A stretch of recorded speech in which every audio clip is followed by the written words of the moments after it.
Hello team, welcome to another ATP Geopolitics video with myself, Jonathan MS Pearce. This is Ukraine War news update for the 19th of April 2024. This is a geopolitical video, the third one of the day. Hopefully my audio is a little bit better. I hadn't realised that months ago OBS, the system I use, updated and got rid of all my plugins that I was using, and I think my audio has been a bit tinny since then, and I've only just realised. Anyway, hopefully it's a little bit better. Let me know and I can tweak accordingly. Right. Euromaidan Press reports on something that I find insanely important. This is the crux of the matter. EU launches task force to combat Russian interference in European elections. I think Russia will prevail if they get China on board and if they completely undermine democracies around the world, including in the US, Europe. They are having some success. I mean, you've got lawmakers in the Congress, and we're going to come on to this, literally word for word, it seems, regurgitating Russian propaganda in a way that they don't even understand. But for some reason they're doing it, which means that Russia has succeeded in interfering with US politics already, like in a much greater way than they were back in 2016, where it's all about social media. It got to a point where social media and information spaces have manipulated lawmakers' minds into saying things that are clearly antithetical to the objectives of the United States. It's incredible. Anyway, this is really good news. So a task force will be temporary, but leaders are eyeing permanent measures. I think it should be permanent. I think epistemic security, so the security of knowledge and truth, is going to be one of the major battlefronts of society going forward. And I think you have to put things, especially with AI and the inability to differentiate between human being faces, like faces on a screen, and therefore in pictures, we are going to struggle to be able to counteract mistruths, untruths, disinformation, misinformation. The Russian influence network reportedly aimed to appoint agents as employees of MEPs, members of European Parliament. So EU leaders decided Wednesday to launch a temporary task force to centralise the monitoring and sharing of information on Russia's attempts to interfere in June's European elections, Euractiv reported. The decision comes after Czech and Polish authorities uncovered what they said is a pro-Russian influence operation in Europe, allegedly involving members of the European Parliament and candidates for June's elections, EU elections. And after Belgium has uncovered Russian influence groups meddling in European elections too, the temporary crisis task force will be set up under Integrated Political Crises Response, IPCR arrangement, which allows for the country holding the rotatory EU Council presidency, it's due to be Hungary soon, currently Belgium, to support rapid coordination and decision making in crises, including into Euractiv. Belgian Prime Minister Alexander De Croo announced that after the temporary task force, permanent systems will be considered. Quote, the Commission, the European External Action Service, the Parliament and the EU Council will monitor very closely what's going on to coordinate information and pass it on to national bodies and authorities so that they can intervene if necessary, De Croo said during the EU Leaders Summit on Wednesday night. Before the summit, De Croo and Czech Prime Minister Fiala sent a letter urging swift action by EU leaders. The letter added that the uncovered propaganda network also aimed at, quote, appointing people active with this network as employees of newly elected MEPs, citing Belgian intelligence services. The letter also pushed to reassess the mandate of the European Anti-Fraud Office, OLAF, and the European Public Prosecutor's Office, EPO, to allow them to investigate cross-border foreign interference. However, De Croo said that the changing this mandate is something that takes time to do properly and will be done after the EU elections. Following the Czech intelligence services investigations, the Czech Republic sanctioned the media Voice of Europe and two individuals involved and urged the EU to add them to the block list. Despite no agreement yet, the Czechs are pushing for this to happen before the EU elections, an EU diplomat told Euractiv. So it gives you a list there of the things that have happened recently. This is so super important, especially as mentioned, we are seeing it happening in the US. Now, I'm going to give Mike Johnson some props now, but props that should be just a baseline expected situation. And we saw this go wrong in the famous Helsinki press conference where Donald Trump spoke next to Vladimir Putin. If you remember, what was it, 2018, somewhere around then. This was with response to meddling in the US election and the Mueller report. And Trump said, I believe Putin, I'm paraphrasing, I believe Putin over my own intelligence agencies. So this started the ball rolling of distrusting the American intelligence agencies and the CIA being all to help the deep state and all this kind of nonsense. But of course, what he did there, and he said, it's what a marvellous idea it is for Putin to suggest that his investigators come to our country to speak to our people to find out what's really going on. You're like, what? What are you doing inviting the fox into the chicken coop? So anyway, that started the ball rolling. It's got to this point where you are seeing Trump acolytes like Marjorie Taylor Greene not believe American intelligence services. There is no American intelligence in Marjorie Taylor Greene's head, right? So she is just spouting nonsense and pro-Putin propaganda, which goes directly against US intelligence. So when Mike Johnson came out yesterday, and I'm going to give him props, but as I say, it's like, well, duh. He came out, what he said was deeply important. And so here, the New Republic really keys in on what he said and emphasizes it really well. So the article here is, Mike Johnson's shockingly pro-Ukraine speech really sticks it to MAGA. The House Speaker's comments wrecked one of the far right's most ridiculous, reprehensible tropes. Okay. So what this is Johnson's new stance has attracted a good deal of positive attention, but I want to highlight an aspect of it that's been overlooked because it's an important tell about the true state of MAGA ideology and what it's demanding of Republicans these days. Okay, so this is a quote from Johnson. I really do believe the intel and the briefings that we've gotten. I really do is a very important phrase that does a lot of heavy lifting. And I always talk to you about concentrating on the little things. And sometimes we overlook little things. So if someone says, no, I really do believe that. Like if I said, I really do believe the moon is made of cheese, it means that I'm going against the prevailing belief system to say something that cuts across that. I'm swimming against the tide to say that I believe the moon is made of cheese. So that we understand that when I'm making a claim to something ridiculous. But here he's making a claim to something that should be taken for granted, which is, I really do believe the intelligence briefings we're giving in intelligence committees, that Ukraine really is getting pummeled and Russia really are the bad guys. And that war crimes really are happening. I really do believe that. Because these guys don't. I'm going against that. I really do believe this. These guys, what do you mean you believe that? That's crazy. Johnson said, in a moment, that became a mini speech to continue. I think, quote, I think that Vladimir Putin would continue to march through Europe if he were allowed. The implication here being that other people in his political grouping would not believe that, would not think that. So I think that Putin would continue to march through Europe if he were allowed. I think he might get to go to the Balkans next. I think he might have a showdown with Poland or one of the NATO allies. If so, this end quote. If so, he added, we might find ourselves sending troops to defend allies from Putin later. Okay. The idea that he said that should not be remarkable. What's remarkable is his phraseology, but also that it is going directly, apparently, against what MAGA think, which is that Putin isn't going to do that. Putin's lovely, Ukraine are corrupt and evil, etc., etc. So the article continues. Did we really hear the speaker say he believes that what our intelligence services had told him about the long-term consequences of cutting off aid to Ukraine? This is a direct challenge to the MAGA worldview in multiple ways. Johnson is treating Putin as the aggressor in the Russia-Ukraine conflict and acknowledging the broader imperialist designs, which is heresy to some MAGA Republicans. But he's also flatly declaring that on these matters, the deep state is very much to be believed. This is massively significant. A big MAGA conceit is the idea that a nefarious deep state network of senior federal bureaucrats, non-governmental experts and technocratic and managerial elites lurks behind the push to fund Ukraine, and that is making up lies about Russia's war to create pretext to fulfill a broader set of sinister globalist aims. Representative Marjorie Taylor Greene recently tweeted this, and this is what she has said, to give you a sense of understanding of what Johnson is fighting against.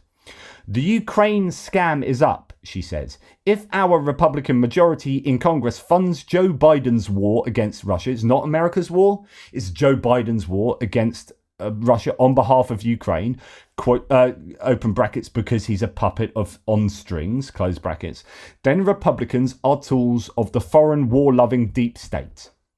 This lays out what she and others around her genuinely think, and they live in this ecosystem, this information ecosystem, an echo chamber, whereby there is no access to actually what's going on, which is why I keep saying she needs to be educated. She is fundamentally ignorant, and I don't mean that pejoratively, although I can also mean it pejoratively. I mean she's just genuinely ignorant of the actual facts of the matter of the Ukraine war, what has led up to it, what has taken place since February 2022, and what is going on geopolitically right now. She just doesn't know. But to have someone, and that person representing a group of lawmakers who don't have that knowledge, who are representing the American people to make decisions in Congress based on a fundamental lack of knowledge about the things over which they are voting on and making laws, you have a democratic problem. We have a representative democracy, both the US and the UK, such that we vote for people in our local constituencies who are to represent us in Parliament. And that means they should have the requisite knowledge where we don't. Otherwise, we would do all the voting on referenda, right? We would say, right, instead of voting for parliamentarians to go and vote on our behalf, we should all vote on everything that takes place, so that every time a policy is brought to some kind of legislative Congress, where we are all the Congress people, where we would have to vote individually. Like in the UK, I have how many people on the electorate? I don't know, 30 million voters or whatever it is. Or, we would all have to vote individually. Well, I've got a job to do. I've got stuff to do. So instead, we vote for people to do that on our behalf. But the trust is that those people actually have the first clue about what's fricking going on in the world. And if they don't, they do not deserve to be in positions of power. So as this article continues, this is probably MAGA's most elaborate exercise in up is down totalitarian style propaganda of all. Biden is being manipulated by a deep state scam, i.e. the idea that Ukraine is worth defending, to carry out a war against Russia, which has been magically transformed from aggressor to victim, as if like Russia is somehow the victim. The horrible atrocities across Ukraine, the world has witnessed Putin's declarations that the sovereign democracy of Ukraine isn't a real country and shouldn't exist, a consequent effort to erase it with murderous conquest. All of that disappears in this fog of MAGA propaganda. This sort of thing is why even some senior Republicans suggest that a number of House GOP lawmakers are operating under the influence of Russia. And I could go on. You get the point. This is an incredibly important article that really goes to the heart of the issue. And then when we go to look at what's taking place then with the bill, we have seen that there have been the Ukraine aid bill. There's been an attempt to amend it 107 times. Now, all of these have been dismissed by all accounts. This is just out, by the way. USA for Ukraine. Good news. House is on track to vote on Saturday on the aid bill. There's a simple majority vote to pass the 4 bills. Democrats have provided support to Speaker Johnson in the Rules Committee. So he got it could have been held up in Rules Committee, but 9 votes to 3, where there were 3 MAGA Republicans voted against the rules to get these votes get these bills debated and whatnot, and brought to the floor. Now the 4 amendments being debated and voted on, I don't think this is a problem, because I think if you're thinking that there's going to be a majority of parliamentary or Congress people who are going to put these bills through, then these are going to be the same people that are going to dismiss the amendments, right? So I wouldn't worry about this. But what's interesting is what the 4 amendments are. I think they're going to get like a short amount of debate time. You've got Kamak saying no economic aid, only military aid. Okay, that's at least half interesting. Hearn saying no money for pensions to the Ukrainians. Okay, again, half interesting. You can have genuine debate about that. Marjorie Taylor Greene's one making it all $0. So in other words, no point having there is no bill. So they are somehow debating that. And then this is what worries me. So you've got Sparts. Victoria Sparts is a Ukrainian born from Chernihiv area, which has just been hammered by Russian munitions. 18 people killed, 78 people injured, right? She says that PDA should be cut from basically $8 billion worth of PDA, which is the ability of the US government administration to take stock from US military stockpiles and give it straight to Ukraine. That's the best way of getting aid. Like, this is just the best Ukrainian aid because it's the quickest. USAI is like, okay, we're going to put an order in to Raytheon for $1 billion for a Patriot system, and that's going to take 16 months. Okay, well, great, that's good and better than not having that, but let's take stuff from stock. Let's take a Patriot from the stocks of Patriots that you got and take that to Ukraine, and then get the money back through presidential drawdown and whatever, and you then replenish those stocks. So Spartz saying we are going to reduce PDA essentially to zero is weird. She has been captured. She's been inculcated into the cult. Inculcated. Ukrainian-born Republican Spartz proposes reducing military aid for Ukraine. What is going on? So Kyiv Independent says that Spartz, the only US lawmaker born in Ukraine, has submitted amendments calling for reductions to the proposed Ukrainian aid package that is set to be voted on this Saturday in the US House of Representatives. And I reported yesterday she was suggesting taking out provision for support for refugees and families and children. And that was bonkers enough. And now she's also trying to amend it so that, as it says here, one of Spartz's amendments suggests removing provisions from the proposed law regarding the PDA program, which allows the White House to supply weapons directly from US military stockpiles to Ukraine. Additionally, her amendments target economic aid included in Johnson's proposal. She proposes eliminating a clause of over $7.8 billion in loan assistance, as well as preventing the US president from forgiving Ukraine's debt under specific conditions. Everything she appears to be doing looks to be total MAGA republicanism and pro-Russia. I don't get it. And it goes on. And she was born in Chernihiv and yada, yada, yada. I just don't get it. As Tim White says, second, I urge editors who follow me to send a reporter to Noviska, a town in Ukraine. It's where Representative Spartz was born. In 2022, Russia's occupiers came within 20 kilometers of Noviska. 2 days ago, Russia murdered 18 in Chernihiv. I wonder what residents think of her anti-Ukrainian amendments. So do I. It blows my mind. Anyway, when we go back to this group of lawmakers and we look at people like Marjorie Taylor Greene and others, let's think what the Russians are reporting. And there's some kind of weird loop going on here. So Russian state media have been playing a clip of CNN pointing out that Russian state media can't get enough of Marjorie Taylor Greene by playing clips of Marjorie Taylor Greene aired on Russian state media. So you've got Marjorie Taylor Greene being mental and pro-Russia, Russian state media then playing lots of clips of her being mental, and then you've got CNN playing clips of Russian state media playing clips of Marjorie Taylor Greene being mental, and then you've got Russian state media playing clips of CNN playing clips of Russian state media playing clips of Marjorie Taylor Greene being mental. But the point is, and Biden, I think, said this explicitly recently, he said, and I'm going to paraphrase, it's something along the lines of, if Russian propagandists are bigging up what you're saying, you got to wonder whether you're on the right side. Something like that, not like that at all. But pointed out the fact that, if Russia is celebrating you, Marjorie Taylor Greene, you need to take a long, hard look at yourself in the mirror, mate, because you're on the wrong side.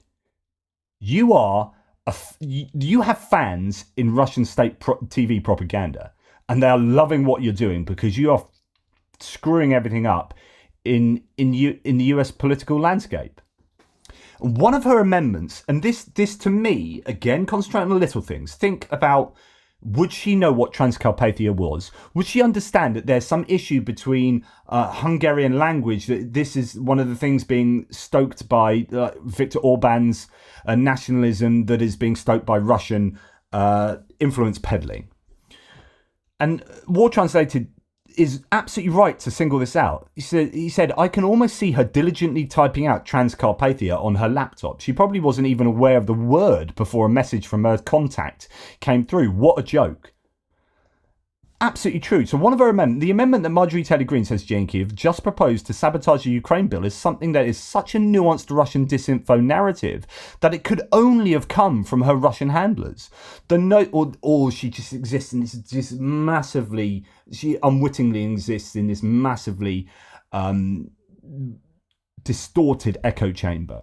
The notion that Hungarians are being persecuted in Ukraine is insane, but it's being pushed by both Orban, who has promised a piece of Ukraine by Putin, and Russian disinformation machine. For an American to suggest this really confirms she is being handled.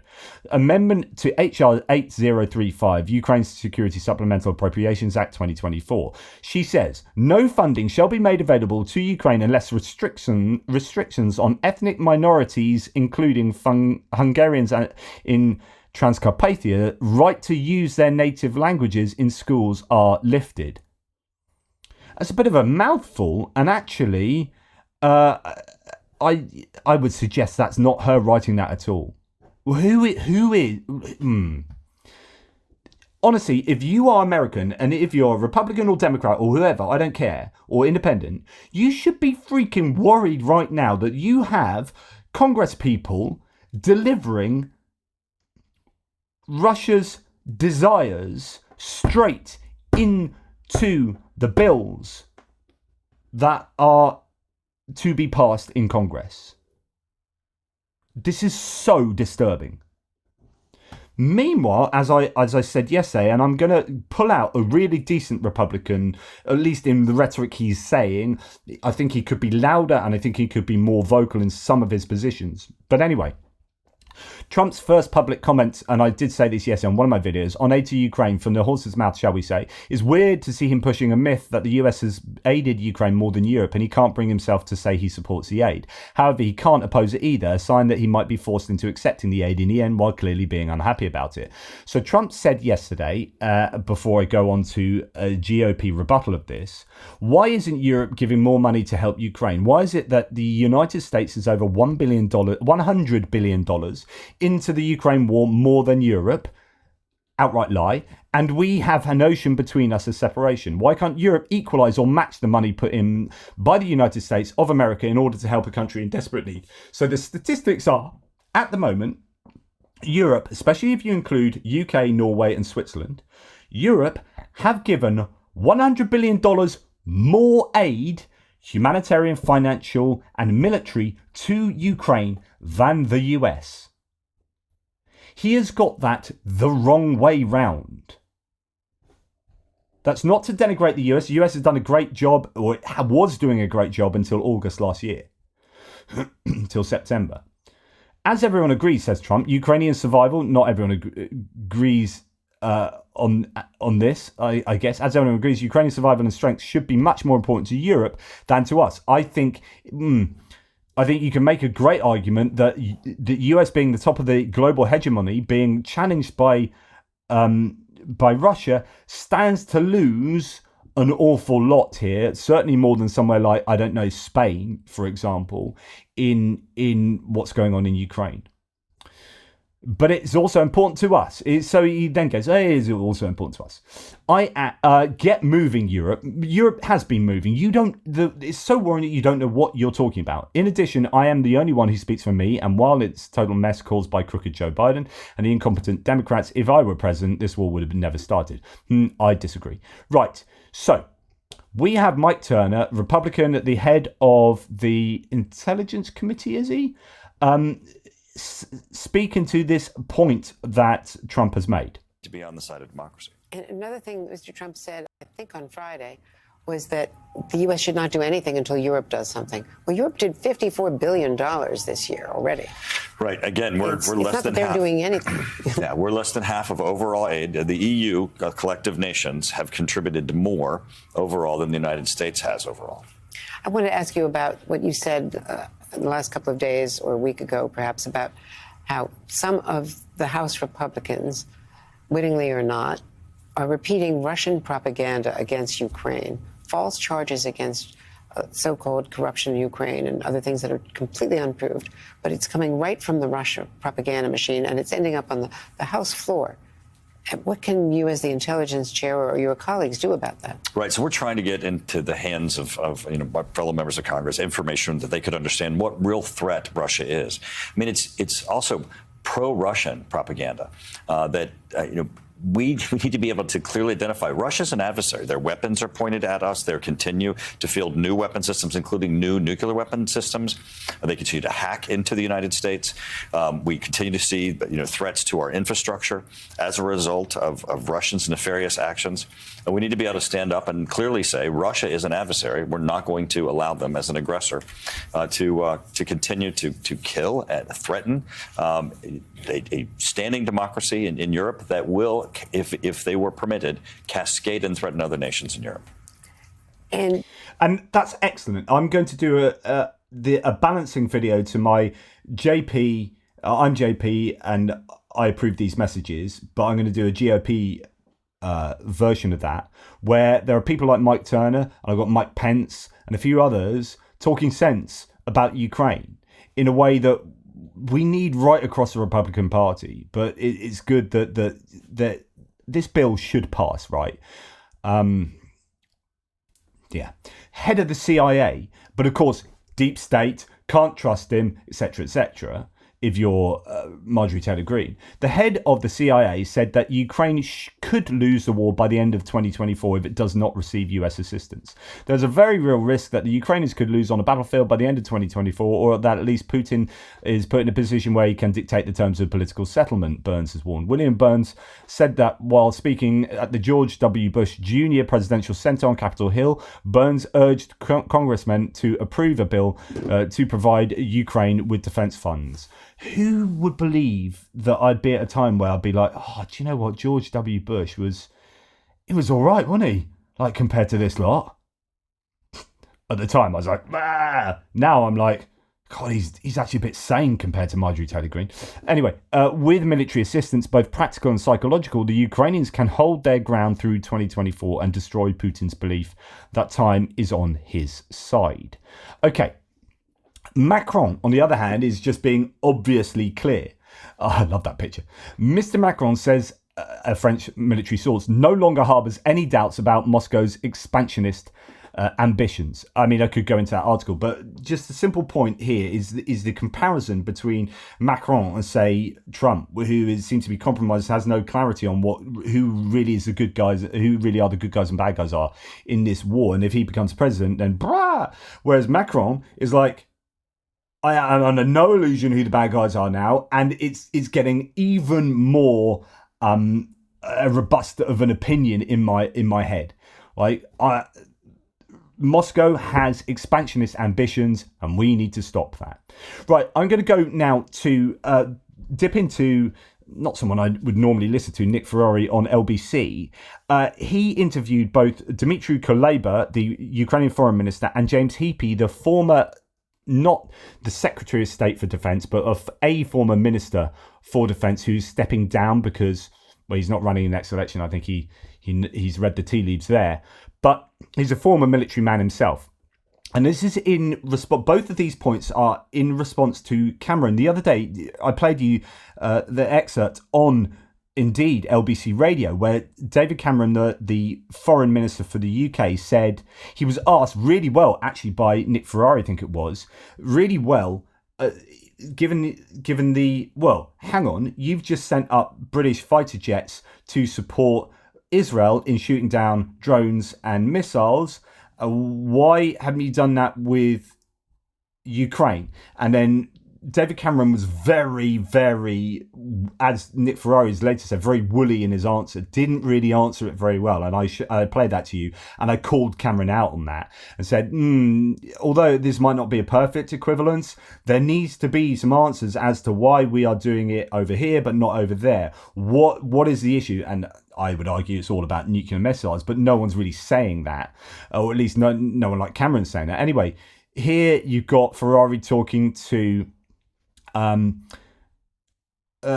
Kuleba about this, and I'm missing the first half of the interview, but I'm getting to the bit where he's talking about what Cameron says, including with Lord Cameron, which is expected this week, to have an open discussion. So I don't know what his answer to you was, but The argument that I had been hearing for months is that you cannot intercept Russian missiles because it will mean dragging NATO in war with Russia. I'll tell you exactly what he said, and I'd be interested in your response, Minister. After my question, he said, and I quote, "We've done more than any other country individually to help the Ukrainians. We've trained Not over true. 60,000 Ukrainian troops. Good. We were the first to give them anti-tank weapons, long-range artillery and tanks." Yeah. So then I pressed him and I said, "But a drone is surely a drone, whether it's headed to Israel or to Ukraine," to which he responded, and I quote, "I think the difficulty with what you suggest is if you want to avoid an escalation in terms of a wider European war, I think the one thing you do need to avoid is NATO troops directly engaging Russian troops.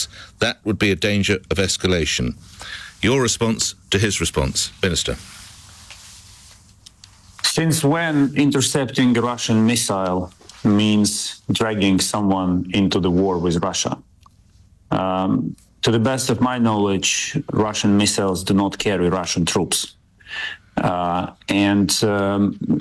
Lord Cameron is absolutely correct in emphasizing the systemic and large-scale program of support that Britain has for Ukraine, and we are deeply grateful for that. But this argument of escalation that I hear from many capitals, not only from London, it's simply invalid. And I will have a very honest conversation with David about that.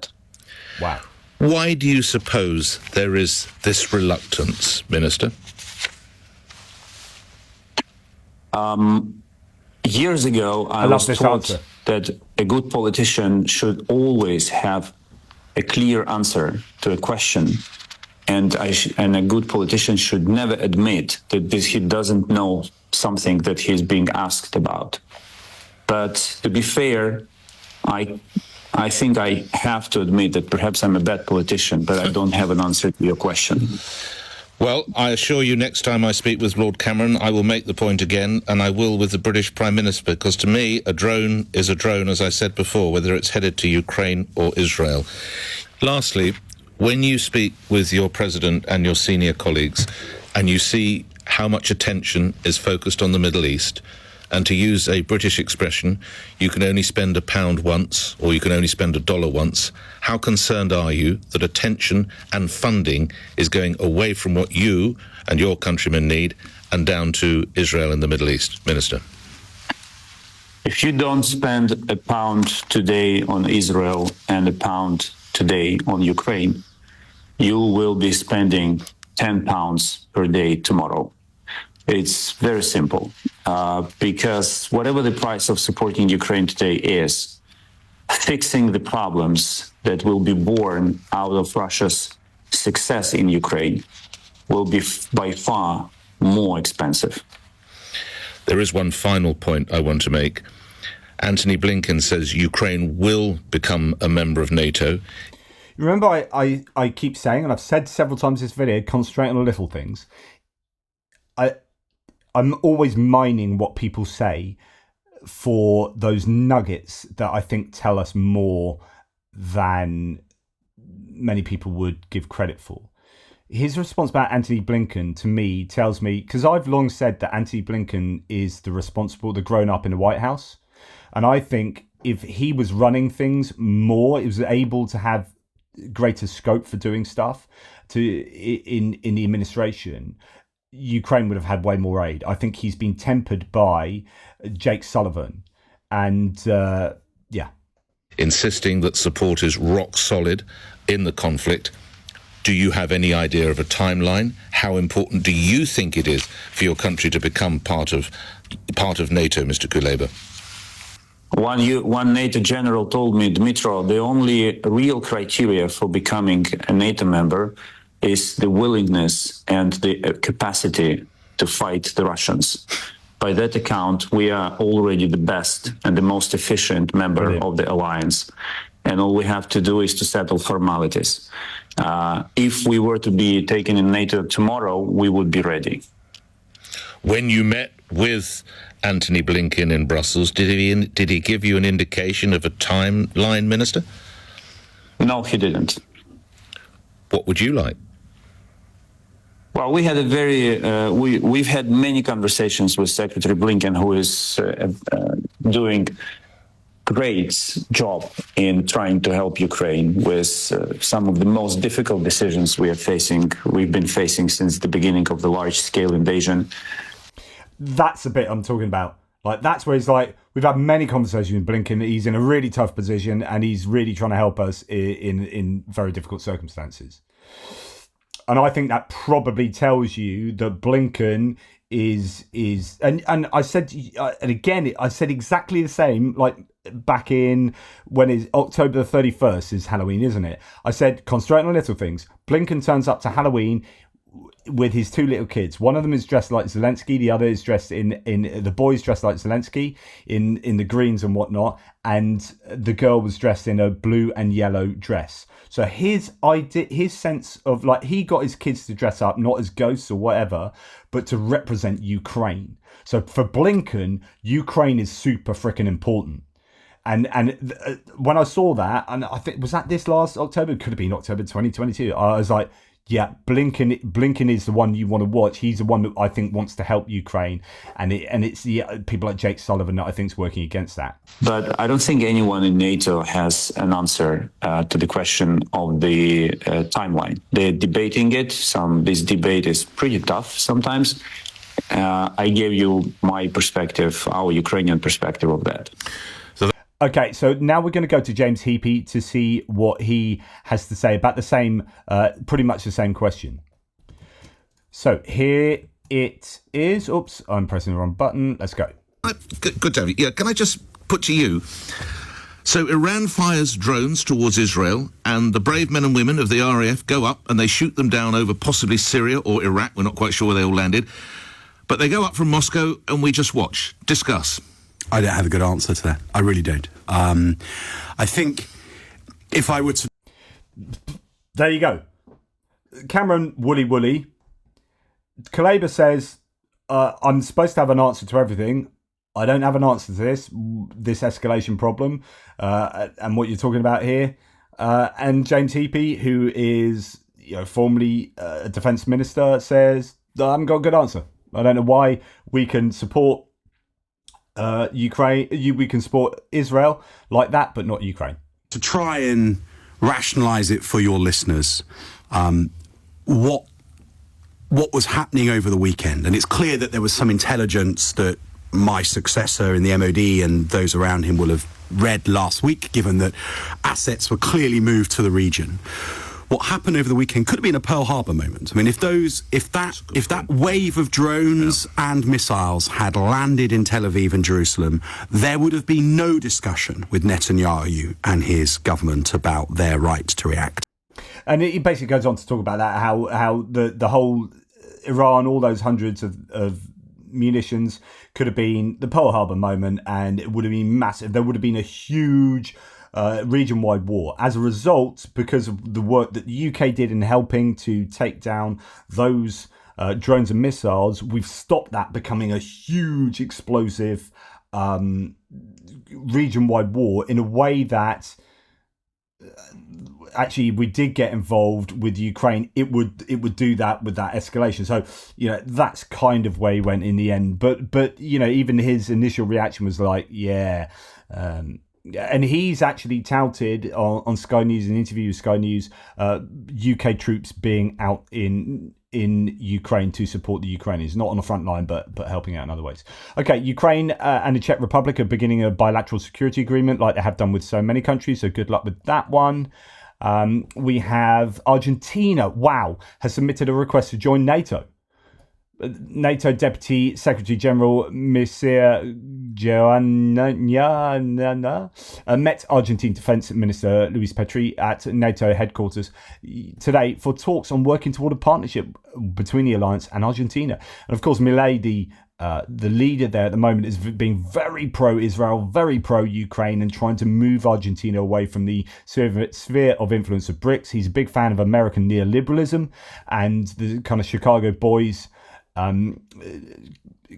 classical liberalist economic model, and so I think he's not a fan of looking eastwards towards China and Russia. Polish Prime Minister Donald Tusk has called on Polish farmers to stop blockading the border with Ukraine. Quote, "We cannot harm Ukraine in a situation where the fate of the war is being decided." He says that public services will work to clear the checkpoints. However, the Prime Minister does not believe the direct coercive measures are needed in this case.